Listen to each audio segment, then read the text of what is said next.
ज़ैन ज़ारा से कहता है कि अगर तुमने आज तक किसी के साथ कुछ अच्छा किया होता तो आज तुम्हारे साथ भी इतना बुरा ना होता।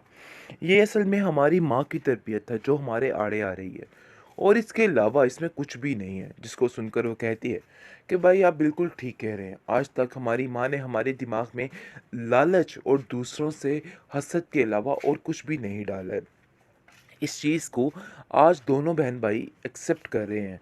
लेकिन जी आप देखेंगे कि माजदा कहती है कि आप लोगों को शर्म आनी चाहिए। अपनी माँ पर इस तरह के इल्ज़ामात लगाकर आखिर आप लोग क्या साबित करना चाहते हैं? मुझे तो इन चीज़ों की बिल्कुल भी समझ नहीं आ रही।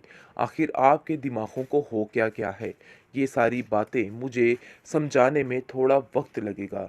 लेकिन जी आप देखेंगे कि वो कहती है कि आज हनान के साथ जो कुछ भी हुआ है, इसका किया धरा सब आपको जाता है। अगर आप मेरी अच्छी परवरिश करती तो मैं इस तरह के कामों में पड़ती ही ना। आज आपकी वजह से मेरे पास कुछ भी नहीं है। लेकिन जी आप देखेंगे कि वो कहती है कि देखो मुझ पर इल्ज़ाम तराशी करने की कोई भी ज़रूरत नहीं है। अपने दिमाग से ये सारी फ़ज़ूल बातें निकाल दो, क्योंकि आज जो कुछ भी हुआ है तुम्हारा किया धरा है इसमें। तुमने आज तक मेरी सुनी ही कहाँ है। देखो मिनाहिल की तरबियत भी तो मैंने ही की है और मिनाहिल में और तुम में ज़मीन आसमान का फ़र्क है। तो इसलिए तुम्हें अब इन बातों को समझना होगा और ये सारी बातों का इल्ज़ाम मेरे ऊपर देना बिल्कुल भी ठीक नहीं है। और मैं तुम्हें कतई इस चीज़ की परमिशन नहीं दूँगी कि तुम मेरे ऊपर इल्ज़ाम तराशियाँ शुरू कर दो। जो कुछ तुम्हारे साथ हुआ है, हनान वाला मामला या कुछ भी, इसमें मेरा कोई किया धरा नहीं है। लेकिन ज़ारा अब काफ़ी पछता रही है, उसके पास पछतावे के अलावा और कुछ भी नहीं है। उसकी टेंशन में बहुत ज़्यादा इज़ाफ़ा हो चुका है, क्योंकि उसको पता है कि अब उसके पास कोई ऑप्शन नहीं बाकी रहा। बहुत ज़्यादा परेशान है माजदा, क्योंकि माजदा को हर तरफ से रुसवाई ही रुसवाई नज़र आ रही है।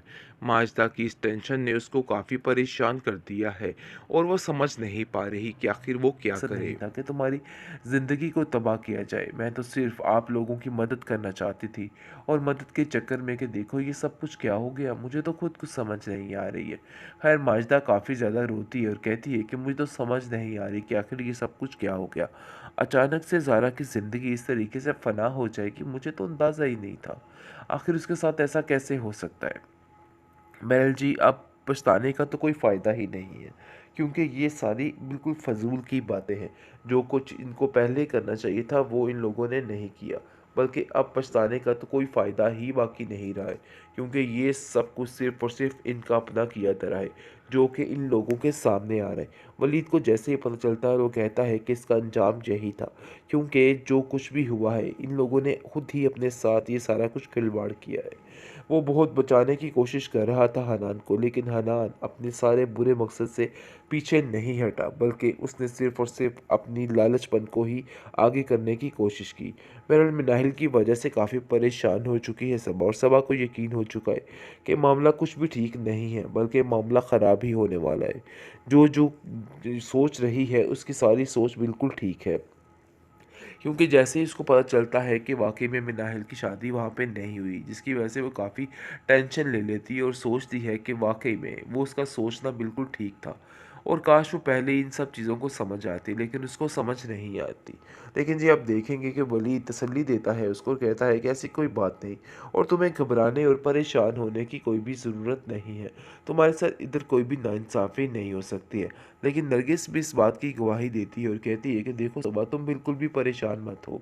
ये तुम्हारा घर है और तुम्हारा ही रहेगा और तुम्हें बिल्कुल भी इन बातों को लेके परेशान होने की ज़रूरत नहीं। बेहतरीन ड्रामा सीरियल पत्थर दिल के लास्ट एपिसोड काफ़ी ज़्यादा नज़दीक है।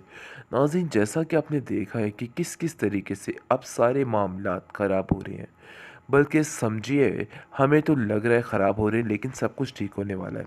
हनान जो कि बहुत बड़ा धोखा करने वाला था और रोमी को ज़लील और रुस्वा करना चाहता था और चाहता था कि बड़े ज़माने में उसको ज़लील कर दिया जाए, लेकिन वही इतनी बुरी मौत वो मर चुका, यानी कि जो कुछ उसने किया उस चीज़ की सज़ा उसको मिल गई और इसका सारा क्रेडिट इसकी माँ को जाता है, क्योंकि इसकी माँ ही थी जिसने ये सब कुछ किया था।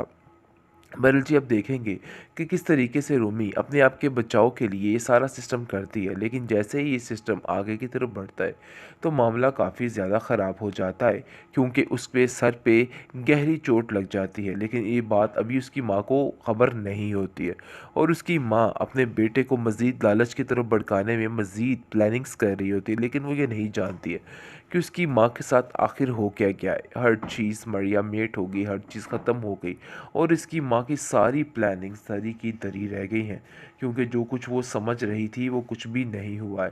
बहरहाल जी, आप देखेंगे कि पागल होकर खुद ही हनान की माँ मर जाएगी, और उसके पास भी कोई ऑप्शन बाकी नहीं रहेगा।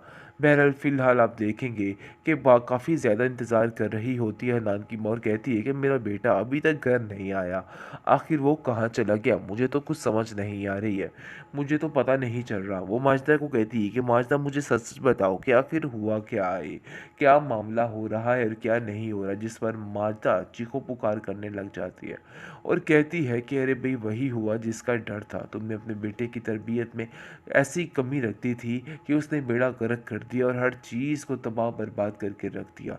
लेकिन जी, आप देखेंगे कि जैसे ही ज़ारा को इस बात का पता चलता है तो वो काफ़ी ज़्यादा रोने लग जाती है, क्योंकि उसके पास कोई ऑप्शन नहीं रहता। मिनाहिल उसको काफ़ी तसल्ली देता है और कहती है कि तुम फिक्र मत करो, सब ठीक हो जाएगा। लेकिन रूमी साफ साफ कहती है ज़ारा से कि देखो, मैं ये सब कुछ नहीं करना चाहती थी, मेरा कोई भी मकसद नहीं था कि तुम्हारी ज़िंदगी को तबाह किया जाए। मैं तो सिर्फ आप लोगों की मदद करना चाहती थी, और मदद के चक्कर में कि देखो ये सब कुछ क्या हो गया, मुझे तो खुद कुछ समझ नहीं आ रही है।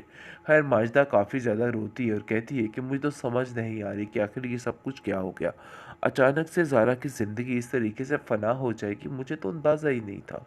आखिर उसके साथ ऐसा कैसे हो सकता है। महल जी, अब पछताने का तो कोई फ़ायदा ही नहीं है, क्योंकि ये सारी बिल्कुल फ़ज़ूल की बातें हैं। जो कुछ इनको पहले करना चाहिए था वो इन लोगों ने नहीं किया, बल्कि अब पछताने का तो कोई फ़ायदा ही बाकी नहीं रहा है, क्योंकि ये सब कुछ सिर्फ़ और सिर्फ़ इनका अपना किया धरा है, जो कि इन लोगों के सामने आ रहा है। वलीद को जैसे ही पता चलता है वो कहता है कि इसका अंजाम यही था, क्योंकि जो कुछ भी हुआ है इन लोगों ने खुद ही अपने साथ ये सारा कुछ खिलवाड़ किया है। वो बहुत बचाने की कोशिश कर रहा था हनान को, लेकिन हनान अपने सारे बुरे मकसद से पीछे नहीं हटा, बल्कि उसने सिर्फ़ और सिर्फ़ अपनी लालचपन को ही आगे करने की कोशिश की। बहरहाल, मिनाहिल की वजह से काफ़ी परेशान हो चुकी है सबा, और सबा को यकीन हो चुका है कि मामला कुछ भी ठीक नहीं है, बल्कि मामला ख़राब ही होने वाला है। जो सोच रही है उसकी सारी सोच बिल्कुल ठीक है, क्योंकि जैसे ही उसको पता चलता है कि वाक़ई में मिनाहिल की शादी वहाँ पे नहीं हुई, जिसकी वजह से वो काफ़ी टेंशन ले लेती है और सोचती है कि वाक़ई में वो उसका सोचना बिल्कुल ठीक था, और काश वो पहले इन सब चीज़ों को समझ आती, लेकिन उसको समझ नहीं आती। लेकिन जी, आप देखेंगे कि वली तसल्ली देता है उसको, कहता है कि ऐसी कोई बात नहीं, और तुम्हें घबराने और परेशान होने की कोई भी ज़रूरत नहीं है। तुम्हारे साथ इधर कोई भी नाइंसाफ़ी नहीं हो सकती है। लेकिन नरगिस भी इस बात की गवाही देती है और कहती है कि देखो सबा, तुम बिल्कुल भी परेशान मत हो, ये तुम्हारा घर है और तुम्हारा ही रहेगा, और तुम्हें बिल्कुल भी इन बातों को लेके परेशान होने की ज़रूरत